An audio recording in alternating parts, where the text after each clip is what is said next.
A huge game out in the West against Wollulop. Let's get into it. So before we get into it, I don't know if you can really hear it, but the house is very echoey because I'm moving houses. And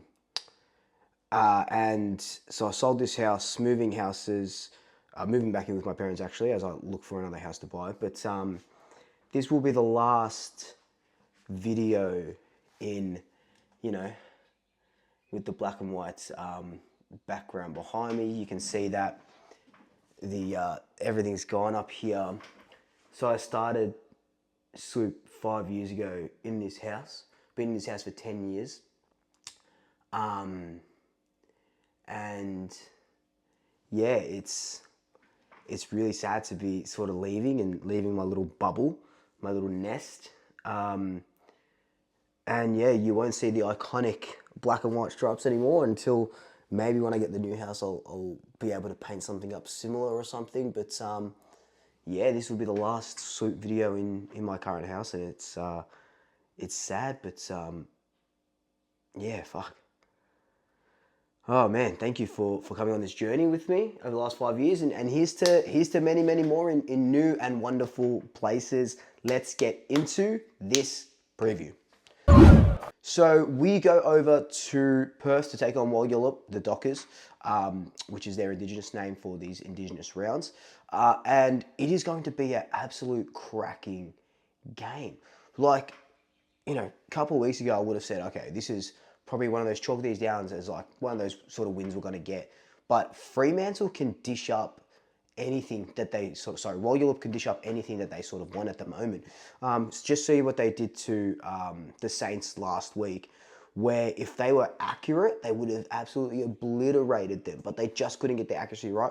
Not for these last 2 weeks. The week before they get done by the Swannies, and that was because of you know, Cam McCarthy, rest in peace. He's passing, and it really threw the club. So that you're not sort of counting that loss too much. We're not looking into that loss too much.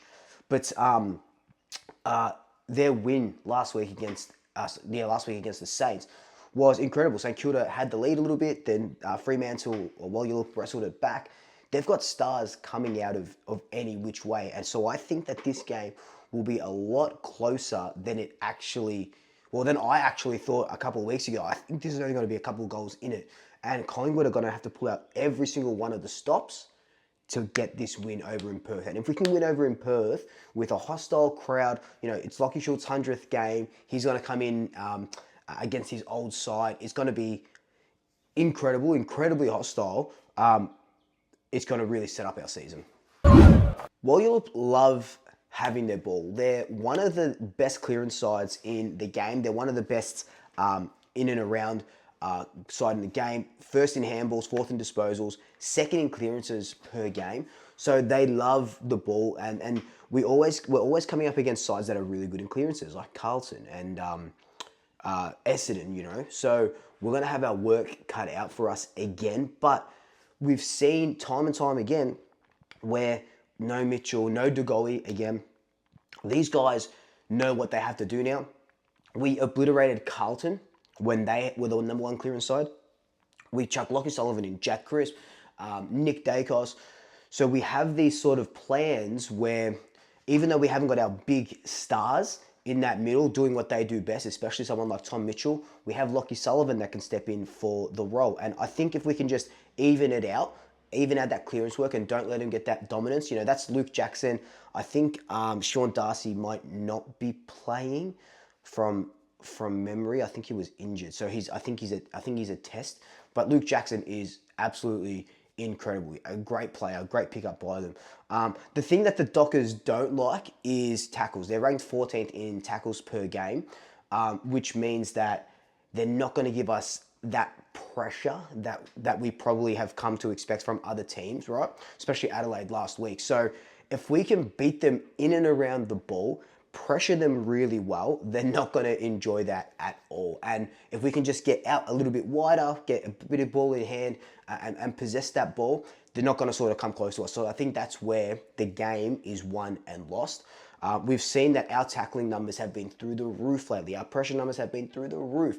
We've just definitely going to have to bring that because even though they're ranked 14th in tackles per game, they're going to want to bring that pressure because they know how good we can be inside that middle as of late.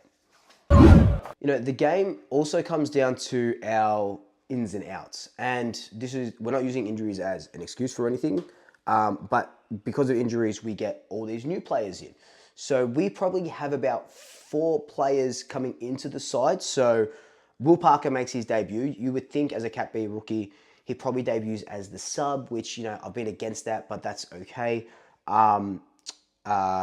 Ed Allen makes his debut as well, but we also bring back Checkers and Bo, hopefully. So I think Checkers is the biggest one because Fremantle are so sound down back. Alex Pearce is probably in all-Australian form as a backman, Darcy Moore's clone.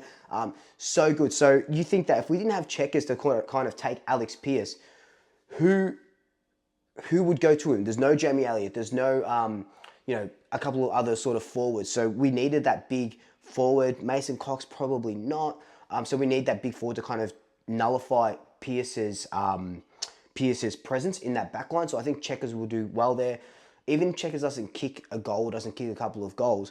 We've had, I think over the last 2 weeks, we've had 10 to 12 different goal scorers in these last couple of weeks. So we're making, and that's without Checkers. So we're making waves in the forward line without having that big defender.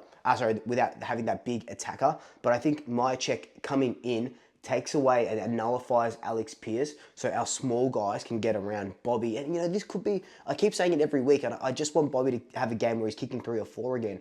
I think this could be the game where he's off the leash a little bit because we definitely need him. But then, they've got guys like Jaeger O'Meara has been absolutely smashing. He knows what to do. Maybe we see Pendlebury go with a little bit of a run with roll, like he does with Patrick Cripps. He did it last week.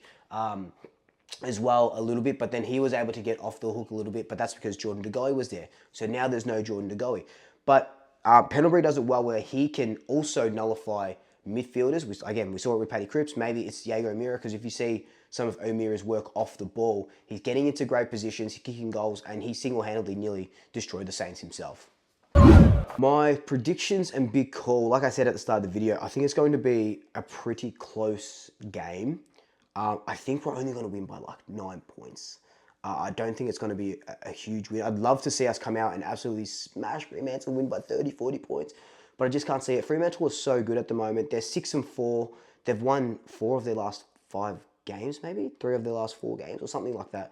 And they're doing really well. But also Fremantle, a little bit of a roller coaster. You don't know what to expect. They're very defensive minded as well. I know I said they're 14th for tackles, but they're very defensive minded. So if they try and go overly defensive and try and stop us from scoring, I think we'll be able to get off the leash a little bit. I do have a feeling that they're going to change their game plan and tweak it just a little bit to try and kick a winning score, because we're able to kick a winning score, right? But Fremantle just, overly defensive. We'll see what they're sort of able to give us. My prediction though, and I've been so bad with these lately, my check comes in, kicks 3 goals. I think he needs to come in and have a big impact. These last couple of games where he has played, he hasn't had that big of an impact on the goal line, score line. He has had a big impact around the ground and what he's doing for the other forwards, but he needs to sort of take a game by the scruff of his neck again. And I think this is the game for it. And yeah, I would love to see Bobby Hill kick 3 or 4 goals.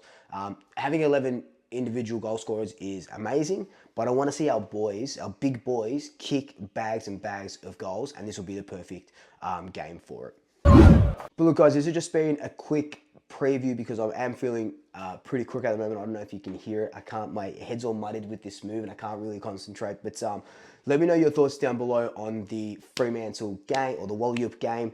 How do you think we're going to go? What do you think we need to change, if anything, to beat them over in Perth? And what will that mean for the season? But until then, like, comment, subscribe, tell your family, tell your friends, tell your pets, and say next time, double shaggers. I'll see you later.